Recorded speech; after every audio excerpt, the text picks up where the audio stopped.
44절 보면 이제 성경 자체가 창세기부터 계시록까지 모든 내용이 다 이제 그리스도 예수 주님을 이야기하고 있음을 또 말씀하고 있습니다. 그래서 성경은 하나님이 어떤 분이시고, 특히 하나님 나라가 어떤 곳이고, 또 하나님과 하나님 나라, 온 우주의 풍성함 자체는 전부 다 그리스도 예수 주님 안에 담겨져 있는 거죠. 그래서 우리가 예수님을 알면 알수록 하나님에 대해서 그분의 말씀과 인도하심, 온 우주의 법칙과 근거, 이 모든 것을 우리는 그리스도 예수 주님을 통해서 그 모든 일들을 깨달아 알고 또 세임 얻고 승리하는 삶을 살아갈 수 있게 됩니다. 그래서 모세 율법과 선지의 글과 시편, 그래서 구약의 이제 모든 내용들을 이야기하고요. 이 모든 것들이 나를 가리켜 기록된 모든 것이 이루어져야 하리란 말이 이것이니라. 성경의 모든 것들은 지금 예수님을 향해 있어요. 목적지, 종착점이 전부 다 예수님을 향해 있고요. 또 그것을 통해서 성경의 말씀이 이제 예수님께서 이 땅에 오셔서 그 모든 성경의 내용을 이루고 계시고 또 앞으로 이루어 갈 것에 대해서 말씀하고 있는데요. 그래서 우리가 잊지 말아야 될 것은 성경의 한 구절 한 구절 말씀마다 우리는 그 예수님에 대해서 알아가고자 하고 또 주님께서 이 땅 가운데 어떻게 일하시고 어떻게 역사하시는가, 이런 부분들을 한 가지 한 가지 또 세밀하게 또한 살펴볼 수 있게 됩니다. 그래서 생명이신 주님께서 이 땅 가운데 임하셔서 어떤 일들을 어떻게 행하시는가를 봐야 되고요. 이 큐티 할 때마다, 말씀 볼 때마다 그 안에서 우리는요, 한참 이제 레위기가 상당히 길었어요. 그래서 그 긴 말씀이 이제 지나가고, 근데 하지만 우리 레위기 말씀을 통해서도 그 안에서 예수님을 발견할 수 있는 거. 구약에 예수님의 예자도 없잖아요. 근데 우리는 그 안에서 예수님에 대해서부터 발견하고 나아갈 수 있는 그런 모습들이 우리가 또 있어줘야 됩니다. 그래서 시편, 또 선지자의 글이라는 것이 예언서고요. 모세 율법, 모세 오경을 이야기하는 거죠. 이 모든 것들이 다 그리스도 예수 주님을 이야기하고 있다는 것을 또 발견합니다. 그래서 45절에 이 그들의 마음을 열어 성경을 깨닫게 하시고, 그러니까 성경은요, 우리가 깨닫고 싶어서 깨달아지는 것도 아니고, 말씀을 오래 보고 공부한다고 깨달아지는 것도 아니고, 깨닫게 하시는 것. 하나님께서, 성령께서 그 성경 말씀에 대해서 깨달아 알 수 있도록 은혜로 비춰주시는 것. 그래서 말씀을 통해서요, 우리는요, 그 신앙의 행동 한 가지 한 가지도 그렇고 다 하나님께서 그 일들을 이루어 가신다라는 사실을 잊지 말아야만 합니다. 그러니까 말씀의 주체는 우리가 아니에요. 계명 여러 가지가 있어도 그 계명 가운데서의 주체는 내가 아니라 하나님께서 그 주체가 되시고 주관이 되셔서 그 모든 일들을 이루어 가시는데, 성경을 깨닫게 하신다, 하나님이 깨닫게 하신다라는 표현을 분명하게 우리에게 해주고 있습니다. 그래서 우리가 잊지 말아야 될 것은, 우리 이제 청년부도 시편 읽고 있는데 그 시편이요, 어떻게 생각하면 이게 고대근동의 문서예요, 문서. 글로만 보면은 영적인 하나님의 말씀 메시지면서도 고대근동의 문서예요. 근데 구약의 내용만 보더라도 지금으로부터 이제 최소한 2500년 이상 가는데 2500년 전에 그 쓰여진 글들을 우리가 보면서 뭐 말투라든지 그 단어라든지 이것이 뭐 어색하지 않으면 그게 이상한 거죠. 근데 그 가운데서 그래도 그렇게 이제 시간 차이가 있음에도 불구하고 그래도 읽을만 해요. 이 만약에 2500년 전에 있는 다른 글들을 읽어본다라고 해보세요. 그게 잘 와닿지 않을 거예요. 그러니까 성경 말씀을 우리가 깨달아 알고 나아갈 수 있는 것도 바로 하나님께서 그 모든 것들을 깨달아 알 수 있는 지혜와 능력으로 함께 하시고 일하시기 때문입니다. 그래서 이 세상의 지혜도요, 성경을 깨닫게 하시는 하나님께서 우리가 이 세상을 바라보면서도요, 한 가지 한 가지 세상 돌아가는 이치들, 또 우리가 경험하고 있고 앞으로 경험하게 될 수많은 것들에 대해서 하나님께서 깨닫게 하시는 그 은혜들을 경험해야 됩니다. 성경 말씀뿐만 아니라 우리 삶도 마찬가지죠. 지금 세상이 어떻게 변해가고 이 땅 가운데 우리가 무엇을 행하면 어떻게 살아가야 될지, 여러 가지 이제 환경의 변수들이 많이 있고 무엇을 어떻게 해야 될지 모르잖아요. 그러니까 주님의 음성 따라 삶을 살아가는 것도 다 마찬가지입니다. 하나님께서 깨닫게 하시는 은혜가 있는 거예요. 그래서 어떤 아이디어를 내고자 했을 때에, 어떤 일을 생각하고 준비하고 계획하고자 했을 때도 사람의 생각은 정말 실수하기가 쉽거든요. 하지만 하나님께서 깨닫게 하신 은혜, 그게 이제 바로 하나님의 지혜죠. 성령께서 지혜와 능력으로 함께 하시는 것. 그래서 성경을 깨달아 알 수 있도록 만들어 주시는 것. 오늘 이제 오전에 교회로 전화가 올려요. 교회로 전화 오는 건 이렇게 영향가 있는 전화가 별로 없어요. 광고 전화라든지. 아무튼 좀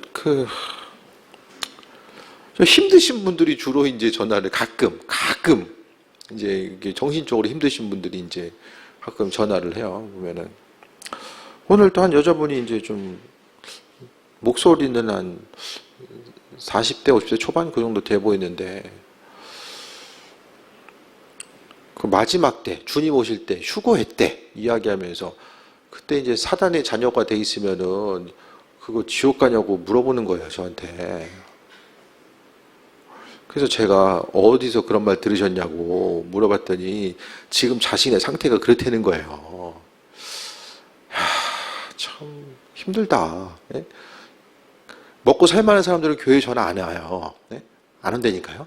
정말 힘드신 분들이 전화해서 이렇게 뭔가 생각이 뭐 환경이 힘들거나 이제 몸이 힘들거나 멘탈이 힘든 분들이 이제 주로 이제 연락을 하시면은 그래서 어쨌든 영혼 구원은 어쨌든 예수님 믿는 것으로 인해서 되고 뭐 사단의 자녀였다가 예수님의 자녀였다가 본인 생각해도 그거 좀 이상하지 않냐. 그래서 이거 뭐 전화로 주구장창 만날 얘기할 수도 없고 뭐 어쨌든 어쨌든 오면은 제가 시간은 없지만 그래도 목사로서 할 일이 있잖아요. 그래서 좀 잠깐 말씀해 드리는데 좀 전화로 기도해 줄 수 있냐고 얘기해서 기도해드렸어요. 그러고 나서 전화가 뚝 끊어지는 거야. 자기 할 말하고 끊는 거예요. 이거 상황이 이게 참 이게 좀 애매하구나. 그러니까 뭔가 이 죄의 문제 때문에 사람이 이제 그 청년부 모임 가운데서도 그때 보면은 영혼 구원에 대해서 확신에 대해서 물어보면 다들 확신이 없어. 왜? 죄가 많아가지고. 죄가 많아서 영혼 구원에 대한 확신이 없어요. 여기서 아마 주일날 물어봐도 아마 이렇게 확신 없는 분들 있을 수도 있어요. 근데 영혼 구원에 대해서 우리가 그러니까 성경에 도대체 뭐라고 이야기하고 있는가? 하나님께서 성경 말씀을 통해서 우리에게 전해주는 것에 대해서 온전히 인식하지 못하면 다 죄 때문에 이제 그렇게 생각하면 제가 그런 얘기도 했어요. 사람이 죄 없는 사람이 어디 있고, 예? 그 죄 지은 거에 따라서 하나님의 자녀가 되고 사단의 자녀가 되면 그 구원받을 사람이 누가 있냐? 천국갈 사람이 누가 있냐? 이렇게 좀 얘기를 해드렸는데 뭐 얼마나 알아듣는지는 잘 모르겠어요. 근데 중요한 것은 우리가 하나님에 대해서 그 얘기 듣다 보면은 뭐 마지막 때도 연결되고 영혼 구원도 연결되고 뭐 사단의 이제 공격 이런 그런 것도 다 연결되는데 이게 뭔가 좀 애매하게 좀 섞여가지고 참 어렵다. 그런데 우리의 신앙의 모습이 하나님께서 허락하신 이 지혜 가운데 온전히 깨우쳐지지 않는다라고 한다면 우리도 이제 어중간하게 이상하게 이제 신앙이 혼합돼가지고 그냥 믿고 싶은 거 믿고 듣고 싶은 거 듣고 요렇게 하다 보면 우리의 믿음의 여정이 이제 혼란과 어려움이 이제 계속될 수밖에 없다라는 거예요. 말씀의 세계라는 거죠. 성경 말씀은요, 이 범위, 스펙트럼이 상당히 넓어요. 넓고 깊어요. 말씀 한 구절, 한 구절이요. 왜냐하면 이 성경의 역사 자체가 우리가 아는 것처럼 말씀 언제부터 있었어요? 모세 그 출애굽, 그 다윗과 솔로몬, 다윗 때가 주전 1000년이에요. 그때까지만 하더라도 주전 1000년, 그 넘어가면 모세 때는 막 주전 1500년 이상 가니까 말씀에 대한 그 역사와 길이와 깊이 자체가 너무나도 크거든요. 그러니까 이 말씀을 해석하기에 따라서 이렇게 할 수도 있고 저렇게 할 수 있고 요거를 이제 가운데 딱 자르고 앞뒤 붙일 수도 있고 이렇게 되면은 이 본질적인 의미성이 무엇인지를 모르고요. 이 계시록만 하더라도 마지막에 있어야 될 일들을 있게 될 일들을 그냥 문자 그대로 그냥 해석하는 사람도 있고 상징적으로 해석할 수도 있고 또 혼합해서 이야기하는 사람도 있고 근데 여러 가지로 이 말씀이 깊고 넓기 때문에 이걸 해석을 잘못하면 상당히 혼탁해져요. 교회 가운데서도 한 말씀을 보고 있는데도 불구하고 다들 신앙의 패턴이 다른 것도 마찬가지거든요. 중요한 건 이 시대 가운데 하나님께서 말씀을 깨닫게 하시고 성경 말씀에 대해서 온전히 깨닫게 하시는 그 지혜와 능력이 없으면요, 이 시대 가운데 말씀대로 살아갈 수가 없다라는 거예요. 성경 말씀이 있고요, 그 말씀대로 살아가기가 쉽습니까? 예? 말씀대로 살아가는 게 쉽지가 않아요. 말씀대로 적용하면서 살아가는 거, 그 여러 가지 우리가 성경 말씀대로 살아가려고 하다 보면은 참 뭐 힘든 상황도 경험해야 되고 또 결단하고 움직여야 될 때도 있고 여러 가지 어려움들이 생겨나잖아요. 근데 그 어려움 가운데서도요, 우리가 반드시 지키고 행해야 될 부분을 하나님께서 성경을 통해서 말씀하셨고 그 말씀을 깨달아 알 수 있는 은혜를 주신다라는 거예요. 그래서 이 시대를 어떻게 살아갈 수 있을까? 우리가 남겨진 시간들을 생각해 봤을 때에 또 하루하루 돌아보면서 하나님의 말씀과 그 인도하심과 예배하심을 생각했을 때에 성경을 하나님이 깨닫게 하시고 그 은혜로 함께 하심에 대해서 또 발견하고 또 나아가게 됩니다. 그래서 성경의 핵심적인 내용은 6절에 보니까 그리스도가 고난을 받고 3일 만에 죽은 자 가운데서 살아날 것과, 그러니까 예수님이 죽으시고 부활하시는 것. 그 성경의 핵심적인 내용이 뭐냐면은 예수님의 고난과 죽은 자 가운데서 부활하신 것, 이것이 이제 핵심적인 내용임을 말씀하고 있죠. 그래서요, 성경에 있어서 해석하는 열쇠는 예수님, 그리스도 예수, 주님, 그러니까 이제 그 신학적인 용어로는 이제 기독론이라거든요. 예수님을 중심으로 해서 성경을 바라보는 것이고, 오늘 주님께서도 성경 모든 것이 다 예수님을 향해 있다. 예수님의 오심에 대해서 이야기하고 그분의 사역과 앞으로 하실 모든 것들에 대해서 이 모든 것들에 대해서 하나님께서는 그리스도 예수를 통해서 이루어지는 것. 그러니까 인류의 모든 역사, 세상의 모든 역사는요, 그냥 하루하루 이렇게 흘러가는 것 같아도 하나님의 성경에 나오는 하나님은요, 상당히 세밀하세요. 인류 역사 가운데 또 깊이 개입하시고요, 세밀하게 일하시고 인도하시거든요. 그러니까 그 세밀하신 주님의 일하심과 예배하심을 생각했을 때에 눈에 보이는 사건 한 가지 한 가지, 하나님이 일하시는 거예요. 이 예배 가운데서도 하나님께서 일하시는 거죠. 눈을 초롱초롱하게 뜨고 저 지금 정수리 보이고 있잖아요. 지금 하나님 일하시는데 지금 무슨 소리 하는지도 몰라. 네? 가셨어 지금 벌써. 네. 집에서도 그럴 거야. 얘기해도 안 들려. 네? 집이나 교회나 맨날 똑같은 소리 듣다 보니까 안 들리는 거야. 지금. 왜 얘가 이렇게 가는지 모르겠지만 이제 벌써 가셨어 벌써. 네? 지금 예수님 얘기 이렇게 하고 있는데 우리의 삶의 여정 가운데 하나님은요, 끊임없이 일하고 또 일하고 계신다라는 거예요. 그래서 교회도 보면요, 하나님이 항상 이렇게 흔들고 계시는 것 같아. 잠잠할 만하면 또 흔들어.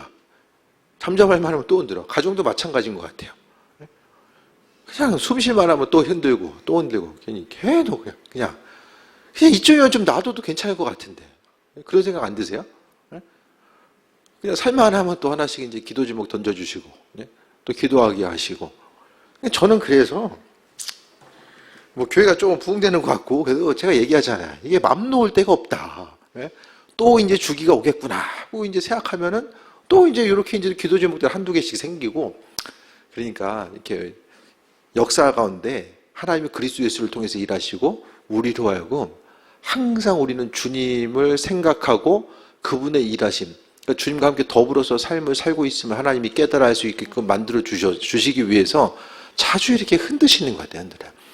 그래서 어려움 가운데서도 하나님께서 은혜를 베풀어 주시고 그 일을 해결할 수 있게끔 만드시거나, 아니면은 어쨌든 삶의 또 고난의 어두운 이스라엘 민족들이 광야 생활을 했던 것처럼 그 광야의 터널을 통해서 대부분이 하나님의 일하심에 대해서 생각하잖아요. 그러니까 이 모든 것들을 바라볼 때마다 우리는요, 하나님께서 주인 되셔서 그 선하신 뜻을 어떻게 이루어 나가시는가. 그래서 교회를 보면 뭐 이렇게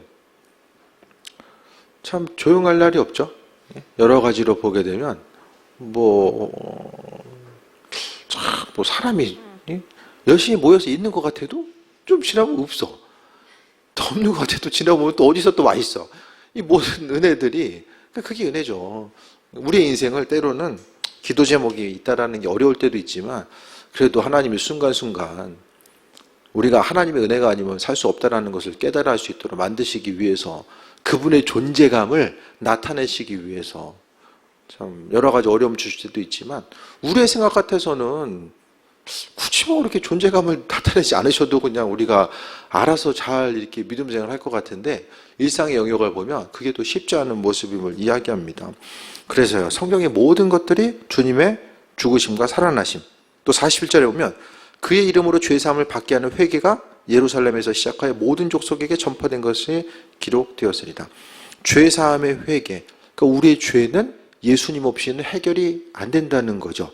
그래서 끊임없이 우리가 죄를 얼마나 많이 져요. 다른 사람 욕하지 말아야지 하면서도 참 이렇게 잘 안 되잖아요. 만나서 욕하는 거 아닌 것처럼 살짝 돌려가지고 얘기했는데 결국에는 그 사람 욕하는 거야. 더 치사해, 그죠? 우리도 모르는 사이에 이제 항상 또 알면서도 행하고 있고 이런 것들을 좀 생각했을 때에 오직 모든 것이 주님의 은혜. 그래서 회개도 예수님 없으면 회개도 없거든요. 우리가 회개할 수 있는 것은요, 예수님 때문에 그 회개도 가능한 거예요. 왜냐하면 회개했을 때에 하나님께서 들으셔야 되잖아요. 그런데 예수님이 아니면은 회개할 때도 하나님께서 예수님 때문에 그 회개하는 기도 제목에 대해서 응답하시는 거거든요. 그래서 우리가 회개할 수 있다는 것은 예수님 때문에 우리가 믿음으로 고백하고 삶을 살아간다는 것이고 예수님이 아니면은 회개할 수도 없다라는 거예요. 그래서 성경의 핵심적인 것은 뭐냐? 예수님의 고난과 죽은 자 가운데서 부활, 그리고 그 이름으로 그 이름을 믿는 사람들에게 영혼 구원의 모습을 허락해 주셨다는 게 이게 복음이죠, 복음. 이 복음의 내용 자체를 주께서 우리에게 말씀해 주고 있는 거고요.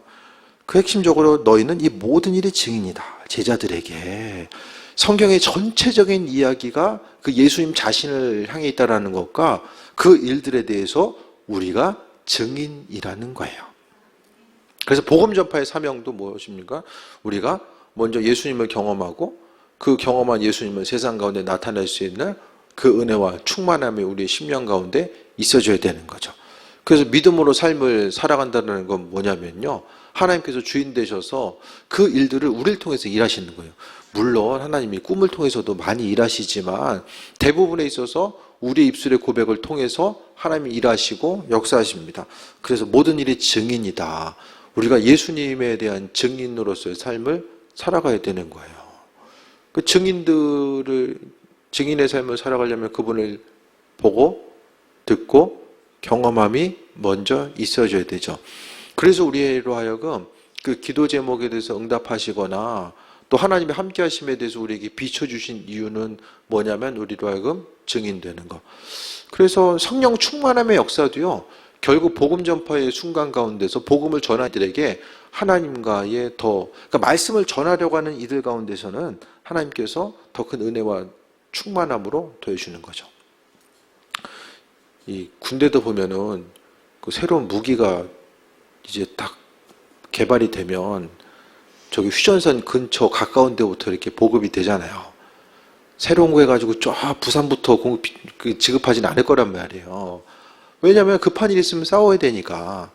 그러니까 복음 전파는요, 교회에게 있어서 복음 전파는 항상 복음 전파하는 이들은 항상 이게 최전선에 있는 것과 마찬가지고요. 사단과 영적 싸움도 그만큼 큰 것이고 그렇기 때문에 하나님은 더 큰 은혜와 능력으로서 함께 하시고 일하시고 베풀어 주시는 거예요. 그 믿음으로서의 삶을 살아간다는 것은 다른 것보다도 이 증인으로서의 삶을 살아가는 거죠. 그래서 교회 공동체 가운데 복음의 증인으로서의 삶을 어떻게 살아갈 수 있을까? 성경 내용이 모든 것이 깨달아 알고 알아지고 그 다음에 예수님이 누구인지에 대해서 분명히 기억한다라고 한다면 내 안에 계신 예수님이 나를 통해서 증거되는 것이 복음 전파이고 또 증인으로서의 삶을 살아가는 것임을 이야기합니다. 그래서 우리가 어쨌든 주님과의 친밀한 관계성, 그러니까 내 안에 계신 예수님께서 내게 뭘 가장 원하실까? 이런 부분들을 좀 생각해 봤으면 좋겠어요. 예수님이 지금 우리에게 말씀하시고자 한다면 무슨 말씀하실까? 우리에게. 무슨 말씀하실까?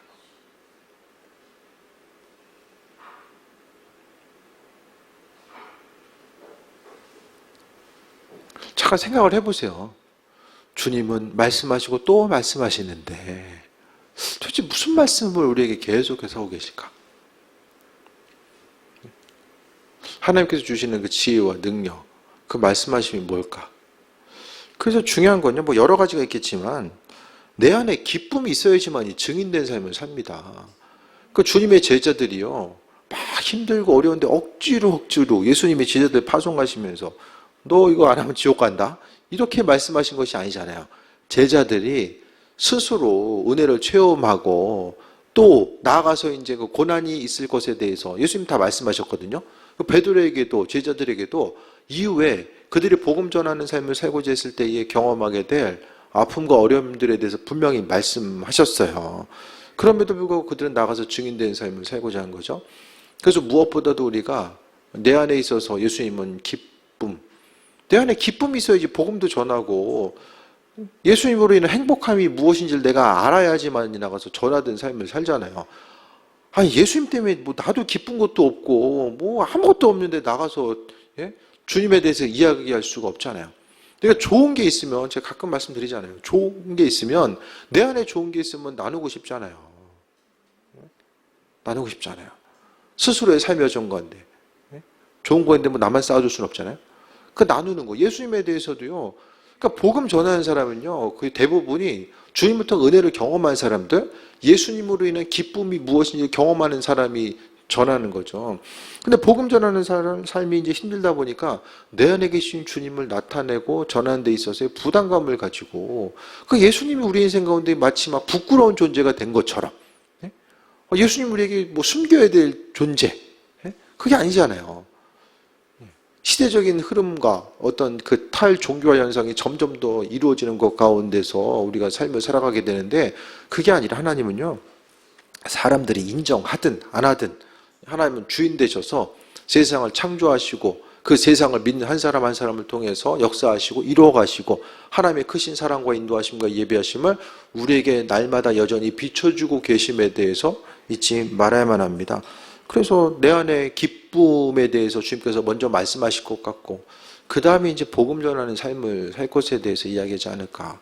하나님은 분명히 이제 그 영혼 구원받는 사람과 구원받지 못한 사람을 분명하게 나눠 놓으셨잖아요. 주께서 그 더뎌 보이는 것, 주님의 재림이 더뎌 보이는 것은 한 사람이라도 구원받는 사람이 늘어나게끔 하시기 위해서 이제 재림의 때가 늦춰지고 있음을 성경은 이야기하고 있는데 그렇다고 한다면은 우리가 이제 시대는 점점 어려워지고 하지만은 우리가 그 성화 같은 데 보면은 막 예수님 얼굴이 빛나고 있잖아요. 성화 같은 데 보면 그러니까 그 예수님의 얼굴이 그 산에서 이제 광채가 빛나는 변화산 사건도 볼 수 있는 것처럼 마찬가지로 내 안에 계신 예수님이 계시다면 나를 통해서 그분이 증거되고 나아가는 거고요. 표정이 점점 이렇게 어두워지고 막 힘들고 어려움만 가중되면은 주님의 자리보다는 어쨌든 내 생각 또 내 관점 이제 이런 것들이 더 커지다 보면 이제 또 빛으로서 주님을 증거하는 부분이 어려움이 생기는 거죠. 그래서 우리가 생각하는 것보다요. 믿음의 영역 가운데서 우리가 의지를 가지고 어떤 행할 수 있는 것이 그 영역이 많지 않습니다. 기도해야지, 말씀 봐야지, 뭐 예배 열심히 드려야지 이런 부분들이 의지를 가지고 하기가 정말 쉽지 않잖아요. 그러니까 먼저 선행될 것은 내 안에 있어서의 주님의 기쁨. 사람이 기쁨이 있으면 열심을 다하잖아요. 아는 목사님 아들이 이제 게임 거의 얘는 중독이라고 하는 거예요. 딱 보면은 게임기에 눈이 고정되면 눈동자가 옆으로 흔들리질 않는 거예요. 딱 그 모니터 안에 딱 꽂혀가지고 이제 집중하면은 이제 여기서 벗어나질 않는다. 이제 그 얘기하더라고요. 아니 그거 누가 돈 준다고 그러면 그렇게 하겠어요? 본인이 어쨌든 게임하는 게 뭐 즐거우니까 이제 뚫어지게 그거 하는 거겠죠. 그러니까 뭐든지 간에 기쁨으로 하는 거, 막 신앙생활도 그렇고요. 헌신하고 수고하고 봉사하는 모든 것들도 다 좀 기쁨으로 행하는 거. 그래서 그 기쁨이 내 안에 있으면은 누가 하라고 하지 말라고 해도 알아서 그 기쁨을 행하는 거. 이 복음 전파하는 것도요. 그냥 신앙인이기 때문에 주님의 명령이니까 안 할 수는 없고, 그래도 천국 가야 되니까, 그래도 주님 앞에 가서 할 말이 있어야 되니까, 이게 좀 마일리지는 좀 쌓아야 되니까, 그래도 마일리지 생각했을 때 이게 복음 전파하는 게 것이 훨씬 가장 좀 가성비가 좋을 것 같다 해가지고 하는 거, 그게 얼마나 오래 할 수 있겠어요. 그거보다는 오직 내 안에 그냥 주님에 대한 기쁨이 있고, 주변에 좀 어려움 당한 이들을 향해서 내 안에서 내가 주님에 대해서 그 기쁨을 누리고 그 기쁨을 나누고자 하는 그런 모습. 그 아버지께서 허락하신 은혜와 충만한 기쁨이 큰데, 이 사단은 그 기쁨을 빼앗아가기 위해서 정말 작은 것들, 본질 아닌 것들을 계속해서 흔들어서 우리로 하여금 하나님의 영광의 자리에 나아가지 못하게끔 만든 일들을 계속해서 행하게 됩니다. 그래서 오늘 주님은요, 누가복음을 통해서 이제 엠마오로 가는 그 제자들의 모습도 이제 나오고요. 24장에 보면, 그 다음에 이제 11 제자에게 나머지 말씀하시고요. 그 이후에 이제 성경 가운데, 성경이 다 그리스도 예수 주님에 대해서 말하고 있고, 주님 핵심적인 거, 복음에 대해서, 고난과 죽으심과 부활에 대해서 이야기하고 있고, 그걸 말씀하신 이유는 너희들이 이 모든 것을 전해야 되는 증인의 역할을 감당해야 된다라고 말씀하고 있습니다. 그래서 우리가 하나님이 우리를 창조하셨으며 굳이 뭐 세상에서 사는 것이 아니라 그냥 천국에서 아름답게 이렇게 사시게 하시면 좋을 텐데 왜 굳이 이렇게 우리를 세상에 창조하셨을까? 예? 아름답게 세상을 창조하시고 그냥 우리 없이도 그냥 세상 잘 이렇게 돌아갈 수 있었을 텐데 왜 사람을 창조하셨을까? 약간 뭐 뜬금없는 얘기처럼 좀 들리겠지만은 이 땅 가운데서 우리가 그 육신이라고 하는 몸을 가지고 있음으로 인해서 누릴 수 있는 주님과의 교제, 그러니까 영으로 인해서 누릴 수 있는 아버지와의 교제가 있고 육신을 가지고 있으면서도 누릴 수 있는 그런 교제가 있거든요. 하나님과의, 그리스도 예수 주님과의 교제. 하나님의 일하심이 무엇인지를 전부 다 알 수 없지만 어쨌든 하나님은 성경에 대해서 깨닫게 하시고 바로 그리스도 예수 주님에 대해서 성경 말씀을 다 깨달아 알게 하시는 거예요. 그래서 내가 예수님이 누구인지 모르겠다. 그분과의 친밀한 관계성 가운데 나아가야 되는데 예수님이 누구인지 모르겠다. 그러면 이 성경 말씀을 통해서 예수님이 어떤 분인지를 복음서뿐만 아니라 성경 전체를 통해서 한번 주님에 대해서 발견하고자 하고요. 그 발견함으로 인해서 주님과의 더욱 깊은 관계성 가운데 나아가고 그로 인해서 주님께서 우리에게 주신 기쁨이 있으며 그 기쁨 가지고 나아가서 전하는 삶을 살아가야 되는 거죠. 그래서 어쨌든 이번에도 어제 이제 지방 연애 체육대회가 있어가지고 이제 몇몇 목사님들 만나면서 보면은 참 여러 가지로 이제 잘 그 후배 목사님도 보면은 잘 좀 버티고 있다 이런 얘기를 좀 많이 하더라고요. 이 어려운 시기 가운데서 이 복음 전파하면서 삶을 살아가는 것이 때로는 좀 이렇게 많이 버티고 나아가야 되는 이런 또 현장인 것 같아요. 그 복음 전하는 것이 점점 힘들고 또 어려운 시대를 살고 있지만 그래도 주님께서 증인의 삶을 우리에게 맡겨주셨기 때문에 이 땅 가운데서 내가 전하지 않으면 누가 전하는가. 점점 이 복음 전파에 대한 이런 메시지 자체가 사라지는 이 시대 가운데서 땅끝까지 복음 전파해야 된다. 예수님 전해야 된다 하면은 교회가 이제 지금까지는 전도가 사명이고 생명처럼 여겼잖아요. 생명. 네. 생명처럼 여겼어요. 교회가. 근데 이 점점 더 이제 시대가 변화감에 있어서 하나님의 말씀의 본질 또한 변화되는 것처럼 느껴지고 말씀의 그 본질이 우리에게 더욱더 급한 것으로 다가오지 않는 것. 이 아이러니하게도 이전보다는 지금이 더 주님 만날 때가 주님 재림의 때가 더 가까우잖아요. 작년보다는 10년, 20년 전보다는 더 가까이 오잖아요. 정말 뭐 시급하게 이야기하는 분들은 지금 우리 세대 그 다음 세대도 너무 늦다라고 보는 분들이 좀 많이 있거든요. 근데 그것은 이제 주님만 아신다고 하니까. 근데 중요한 것은요, 우리는 복음의 임박성은 분명히 가지고 살아가야 돼요. 그때와 시간 아무도 모른다라고 이야기하고 있잖아요. 주께서 언제 오실지 몰라요.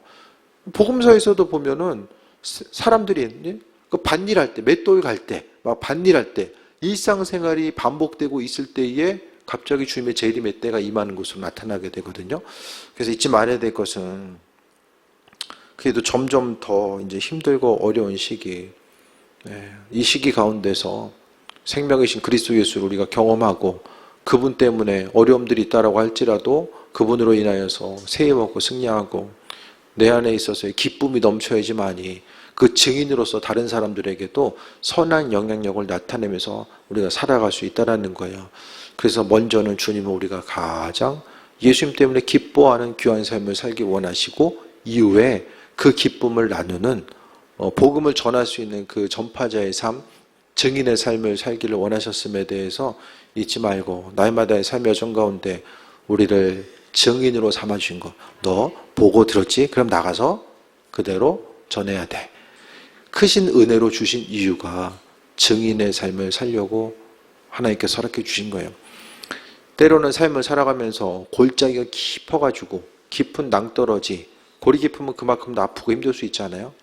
하지만 그 가운데서도 하나님께서 행하시는 은혜 자체, 사망의 음침한 골짜기가 있다라고 할지라도 하나님의 도우심과 인도하심, 그 은혜의 빛은 여전히 계속되고 있음을 기억하며 조금 더 영적인 그 감각, 또 하나님의 일하심에 대해서 다시 한번 돌아보고 우리가 믿는 자로서 예수님 때문에 영혼 구원을 얻었고 그 영혼 구원을 얻은 우리들이 앞으로의 삶을 살아감에 있어서도 주님 때문에 이 땅을 육신의 몸을 살고 가지고 살아가는 데 있어서도 그래도 기쁘고 행복한 삶을 살아갈 수 있다는 것.